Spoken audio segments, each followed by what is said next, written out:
Hi everybody, Gio Pensano here, and welcome to the Hangout. In this Hangout, what I'm going to be doing is providing some insight into how to create protected space in the landscape. And we're right in the middle of our design training class, The Secrets of Exceptional Outdoor Living Spaces. And we're just starting to design for the Musician's Garden. And I want to give you some pieces on how to plan for protected space, how to manage circulation as people move through space. So let me go ahead and open up a screen share. Hopefully you can hear me well. Hopefully our sound is working well. This Google Live Hangout is a new technology for me, so I'm interested to see how it works for us.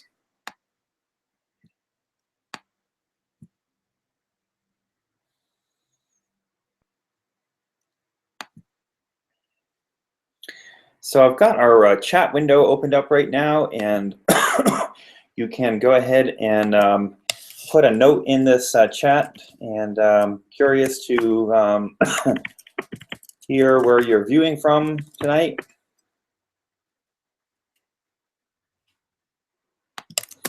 So where are you viewing from? And we're just interested to hear you touch base, and we want to have you be part of this training event. So again, this is part of the Secrets of Exceptional Outdoor Living Spaces, and what we're learning right now is how to design exceptional outdoor living space. And in order to do that, we really need to create this understanding of some of the basics of design, particularly how it relates to outdoor living space. So let me go ahead and open up a screen share, and I'm going to walk us through a number of designs that I've done recently. Let's see where we are. Desktop. We're going to go ahead and go with that. And I'm going to pull this out of our way, pull this out of our way, and I'm going to open up a group of images that I've got in Lightroom right now.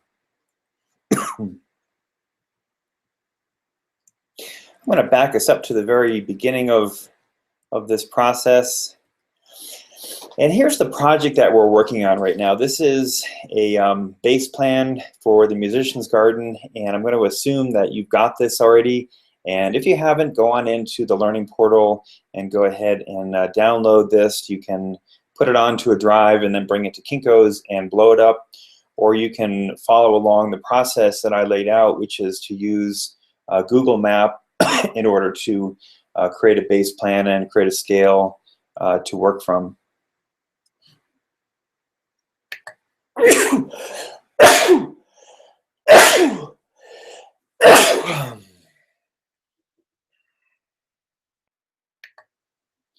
Excuse me, I had to turn you off there for a minute. I had a little sneeze coming on. So anyways, this is the base plan. And now we're starting the process of designing outdoor space according to what Susan's desires are. We've kind of developed a project program, a design program based on her wish list, and we've created a Pinterest board that shows ideas and inspiration, and we showed that to her and got feedback from her, and now we're ready to start to implement those ideas into a few different outdoor spaces. So this is Susan's living room right here, and she has a door right here that is the primary access to the backyard. And then there's also a sliding glass door right here, which right now she has some furniture up against it, so it's not being used. And I suspect it's probably not used so much because there's not a lot going on in the outdoors right now. So what I'm going to do is I'm going to talk a little bit about how to create circulation, how to create protected space. And as you can see in this project, I've just started to sketch out a couple of different areas. This is the finished floor, or this is the finished floor of the house, and it comes out the door at that level, and there's a concrete pad here right now. What I'm going to propose is a 1 and then 2 steps down to this level being a covered outdoor kitchen. And this space in here is a nicely protected space because circulation coming out of the house is essentially going to be running off in this direction here, It might go in this direction if I decide to keep these L-shaped set of steps, and then that circulation might be moving out to the front of the house or moving out to the back. So as far as the kitchen goes, this nice little L shape that's created by the grill counter. It's got a pizza oven potentially right here. This is nice protected space, and both good space for the cooking, but also for people potentially sitting around this countertop. This is a long concrete countertop right here, and they could sit either on this side of it and watch cooking, or they could sit on the other side of it and again be part of that cooking experience. This is the other outdoor space that I'm looking at right now, and this is a spa deck. And right here we have the master bedroom, and currently right here there's just 2 windows. But I know Susan would love to have a French door or a sliding door, something along that line, leading out to a small master bedroom deck. And so what I've created here is this spa deck, and again, some nice protected space over here because circulation would be moving off this way here. And you start to get the sense of how this is an L-shaped privacy wall, privacy fence, basically, on the back side of the spa deck. We've got neighbors over on this side here that obviously we'd want to have, complete privacy for this spa deck. But that L shape of the enclosure created by that privacy fence, that wall that's designed and created as part of the spa deck, would create perfect space right here where some lounge chairs can go, some small sitting chairs can go. It's not a huge space, but again, what I want to impress on you is starting to understand how to plan for circulation and how to create protected space. And so here it is a little bit more in detail. And I'm going to just slide through these because I wanted to get to this project here. This is a more modernist, kind of a Zen style outdoor living space. And it has basically 2 rooms to it. And that's the other thing to consider as you're designing and creating protected space is 2 things really. Is oftentimes we look at creating a hierarchy of outdoor spaces where maybe there might be a primary space where people might gather, whether that's the dining space or a fireplace, but then a smaller sitting and gathering space, or sitting nook sometimes totally away from the main outdoor space.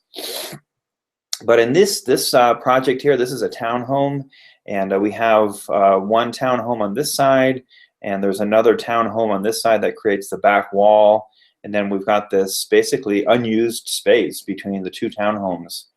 And this is very common in townhome development, and also sometimes now in new urbanist designs where there's this more intentional space created for outdoor living.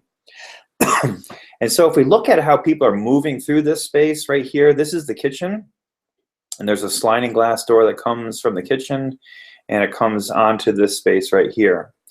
And essentially I've got the main, there's like a main axis of circulation design here. You come out this door and you could either move this way to the driveway and parking area on this side, or you can move on that same axis and come out on this side being the front of the house. And then in both spaces there's a nice U-shaped protected space. So this is a sitting area. This is kind of a bench sitting space around a fire feature in the center. There's a Buddha sculpture right here, and then this is a water feature sculpture. And again, nice protected space. You'd feel very comfortable. People aren't going to be really moving through this space. It's got a nice sense of enclosure to it, and it's protected from circulation. Same thing with this dining space. Though these spaces are really a bit small for what we've got going on here, but this is what you get in a townhome.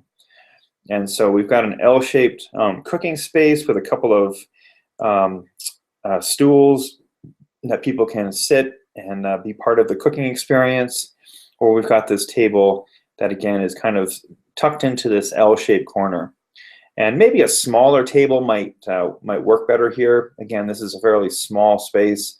I think the distance across might be maybe about 14 feet maybe 14 by by roughly 20 feet, 18 feet, something like that. It's not a huge space for these two activities. And then here is a cross section. We're looking onto this grill counter area, the dining patio. We're basically looking onto the back wall of the neighboring property. And then this is that L-shaped Buddha garden with a statue and two L-shaped built-in benches to sit and create a conversation pit around this fire feature.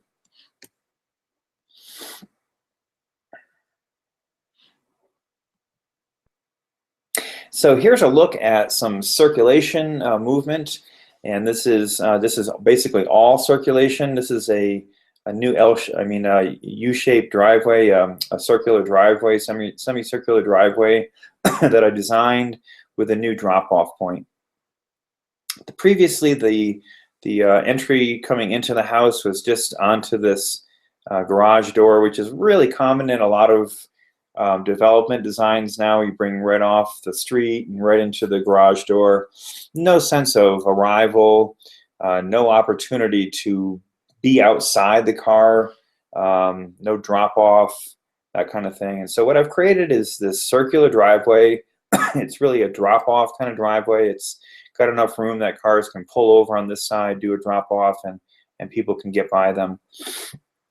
And it's all about the circulation. This is all circulation space. So the approach coming into the driveway, and now you get this experience of looking right onto the front of the architecture, and it's a much more exciting experience to come into this home with. This curving and curving steps coming down brings you through a garden space, water feature on one side. And again, it's circulation and movement space with no particular space to come to rest. This is all about movement space, and that's the two different things. So creating movement space and creating spaces where people can come to rest, and understanding the difference between the two.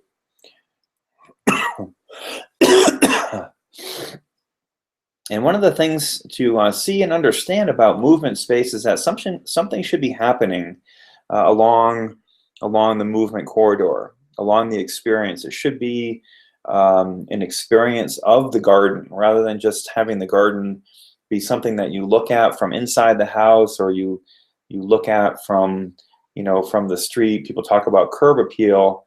But really what I'm looking at and advising is creating a movement experience that brings you through the garden. So on both sides, this is a terraced garden space. This is also a terrace and slightly sloping garden on this side. And then the front pathway from that drop-off driveway space brings you right through that garden space. And it really makes, it creates a reason basically to move through the landscape. You want to be able to see what's going on, what's changing in the garden. And that's, to me, what the garden and the landscape should be about. It should be about an experience. We talked about scales a little bit as we've been developing the plans for Susan's property. And the scale for a site plan like this is a fairly big property. I can't even show the full property on this, but I think this is about maybe a half acre or 3/4 of an acre estate property in our area.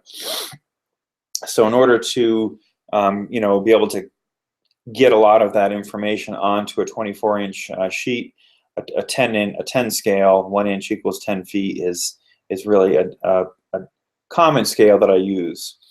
And a 10 scale or an 8 scale, those are both very similar. 8 scale will show a little bit more detail, but it's a fairly similar scale. So this is another entry garden, and again, we're talking about movement space, circulation space, but then also protected space. And this project has a little bit of both, but it's primarily an entry garden. And so this is the front driveway that brings you right into the house, but this is also an urban or semi-urban, I guess I would say, neighborhood where a lot of people park on the street, and then they come up this pathway that comes into the front of the house. So for visitors and even for I think some of the people that live in the house, a street side drop off, and then coming through this garden space is the experience of coming into the house. So this is a kind of a slightly terraced hillside. It's got some giant feature boulders. These are feature boulders. These are relics, pottery relics, ceramic relics that are set into the hillside, and it's all creating a rich prairie-style garden. It's a fairly simple garden as far as the planting and the maintenance goes, because these are all tough, hardy perennials that come back every year. They don't need a lot of care, not a lot of muss, a lot of fuss, but they're planted in such a way that they really fill out the space. So it's an easy garden to maintain. But again, the primary thing that I'm bringing attention to is the circulation and the movement space that brings you through the garden to the front door. And then this one has a pathway that brings you around to the back of the house and to the outdoor living space on the back of the house. This is kind of a promontory point right here with a really nice view to the mountains. So I created this small, very small gathering space set into the middle of the garden. And as you can see, it is small. It's about maybe 8 or 10 feet across, maybe 6 feet in this direction, just a little sitting nook. And these kinds of destination points and little sitting nooks within the garden really, again, expand the value of the garden and the experience of it, because now you can move through the garden, you can see what's going on, have an experience, but then come to a place that's protected, and you can stop and come to rest, have some relaxation space.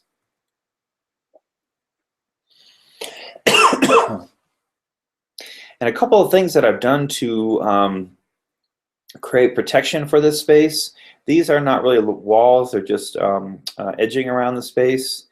But these are Korean lilacs and some tall grasses. So the lilacs, the grasses, they create a bit of a wall type of feeling right here. They don't block the view, but they create the kind of protected space that both birds and humans love. The theory of protected space is a concept from biology, from the study of Darwin, basically pointing out that animals people feel most comfortable in a space where they have some, they can see but not be seen, and have a sense of refuge, have a sense of being protected in a semi-enclosed space. The opposite of that would be in an open area where everything is on a flat plane. There's no vertical elements. There's no sense of protection. And again, both animals, birds, and people feel very uncomfortable. We call that the fishbowl effect. When you're sitting in a space that's wide open, everybody can see you, and it's not a comfortable feeling to be in an outdoor space that's like that. And so that's why we work so hard to create protected space, and then the circulation that brings you both in and out of that protected space. This is one more project. This is an outdoor living space in another urban neighborhood, downtown neighborhood. And this is the back of the house that we're looking at right here. It's a typical city lot. I think it might be maybe 60 feet wide by about 120 feet deep. This is the back of the house right here that we're looking at. Let me see if I've got a bigger picture. Not really. But anyways, you come off the kitchen right here. This is a master bedroom right here. So coming off the kitchen, down this little landing space, and into this dining patio and a fire feature. Now, one of the things that we can see if we look closely at this, that this is not the this is not the best type of protected space, because people are going to be moving off this landing space and out to the larger garden through here, kind of walking right through the center of activity. On this side, there's some space that might bring you around, but essentially this table and all of this material here, these chairs and the fire feature, are basically right in the center of potentially of the movement space. And so, again, we work with, the constraints of the site and the space and how much area people want to create for themselves. And this one has, some decent protected space right here and right here. But again, people are typically going to be moving through the center of that space. Hot tub has some nice protected space to it. This is a privacy wall on this side, and then these are low benches right here. So this is right in the corner. People are going to be moving out of the main, the master bedroom, coming out here, and then off the steps, going either direction like that. And you can see that in a little bit more detail here. And then the movement experience is a couple of different things. This is essentially a totally flat, open yard right now, and so I'm creating separation and some individual rooms. So this is the outdoor living space room, and then this is more of the garden room. And we've got some fairly big shrubs that are lining and creating edges to kind of reinforce the low seat wall edge. And then we've got taller things like lilacs and crabapple trees. So it's going to create a bit of a visual barrier between these spaces over here and then these gardens. And that's what you want. That's beyond creating protected space, creating rooms with separated experiences. These are all part of the skills of designing outdoor room space. So you can move, from the patio space onto the these linear raised garden spaces. There's a nice little sitting area in the middle of this raised garden area. There's an herb garden in the center that kind of creates a focal point. We've got the service area, compost bins off to the side, and then again more tall shrubbery creating protection, visual protection, and privacy from the neighbors on this side. This is the walkway that brings you into the back space from the front of the house, and it comes through a fenced gateway here. There's a small courtyard, entry courtyard garden right here. This step leads into the living room. It's a kind of a side entry leading into the living room. So again, you can see the movement is moving through here. Nice little bit of protected space where people can sit, little sitting nook, enjoy this water feature, and be somewhat protected and have some enclosure with these tall grasses that kind of create the protected space for this little sitting area.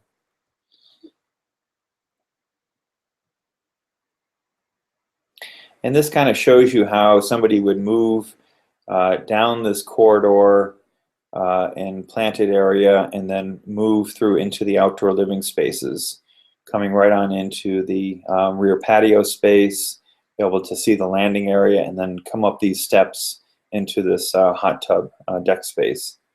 So creating multiple outdoor experiences like this with connection, with circulation that connects them together, but also has elements that separate them is really the goal.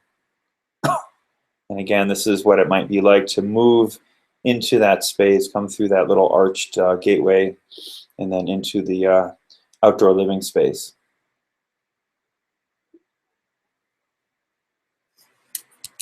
So that's pretty much it for what I wanted to show you on these things. Let me switch back on over to our normal Google Hangout. Let's see, screen share. We'll close this off. Close that off. And we'll come back to talking to you. All right, so I hope that was helpful. I hope that gave you some good ideas on how to work with the concepts of creating protected space with low seat walls, privacy walls, and then taller plantings that create a higher protected space and more privacy. So go ahead and jump on into the design for the musician's garden. And in the next segment, I'll show you some of the details as I work out protected space for that garden myself. All right, so if you have any questions, this is a great time to ask them right now in this chat window. It's a great place if there's anything that I'm not being clear about. As I'm waiting to see if you have questions along that line, I do want to share a couple of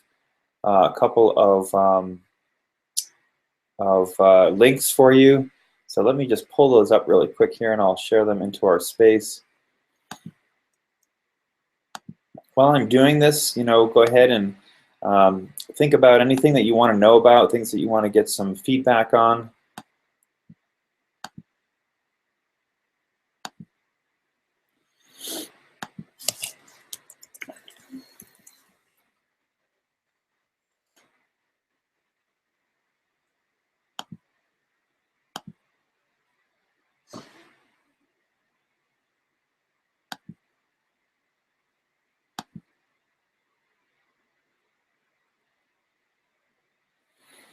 So I'm going ahead and I'm pulling up some, I want to pull up our group page for this class and just kind of review a couple things that we've got in there.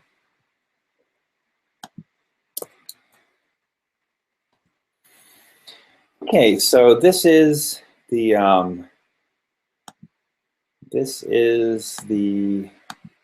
feature is disabled. How do we disable? How do we enable it? Stop broadcast, design the void. Let's see.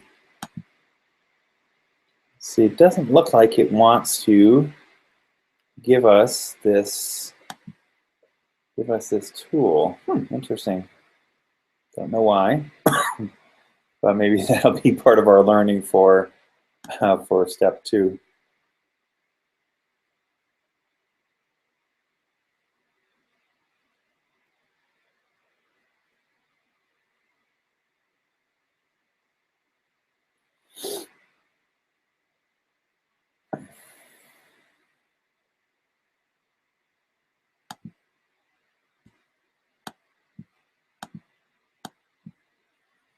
So I guess I can't really share that link, but what I can do is I'll open up my my screen share and just kind of go over things here with you a little bit.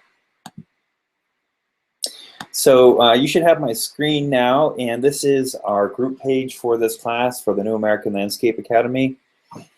And there's a number of great tools in here. This right here is the map for the project that we're working on right now. You can go ahead and click on this and pull this map up.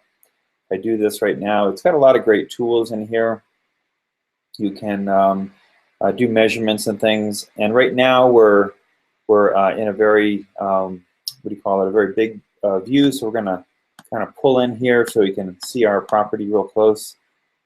And I think that's about the closest that we can get is right there. And some of the neat things about this particular thing is that we can go ahead and do measurements. We can set a marker there.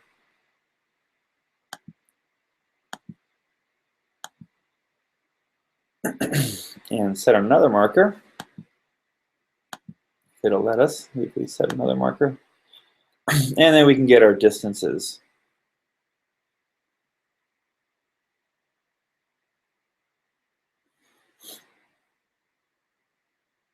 Oh, I see. We've got to toggle between these two things, between areas.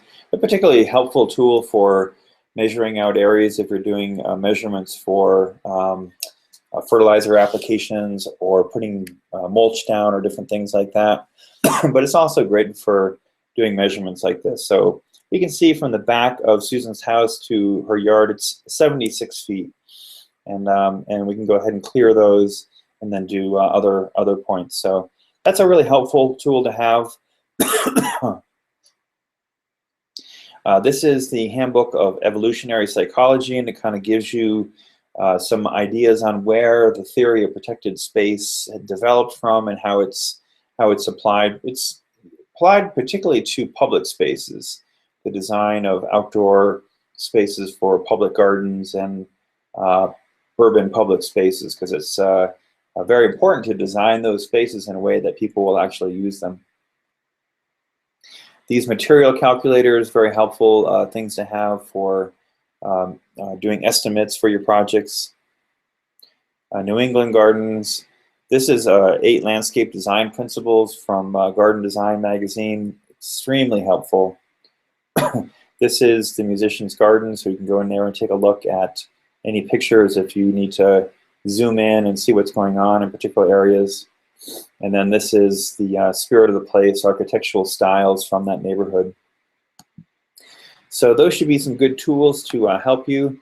And let's see, let me jump back on into, see where we are.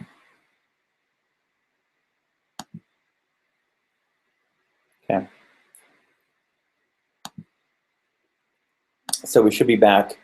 So anyway, so hopefully that was helpful information, and you can watch these videos again. You can back them up and take a look and see what it is that's really creating protected space, and how to use the walls, the seat walls or privacy walls, as really your elements for designing with, because this is really all about creating the space. The plants are going to come later.